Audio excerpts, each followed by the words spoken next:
Module 5, Lesson 4, Topic 2, use the Countblank function. The Countblank function counts the number of empty or blank cells in a specified range. Any cells that include numbers, text, logical values, and error values are not counted.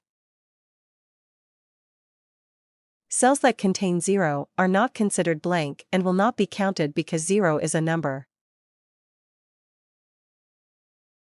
If a cell contains a formula that returns an empty text string, Excel will consider the cell blank and will count that cell.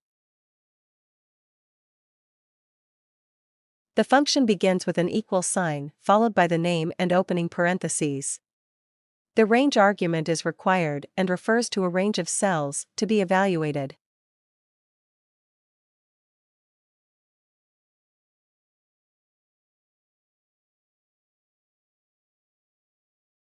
Thank you for watching. See you in the next lesson. Using logical functions.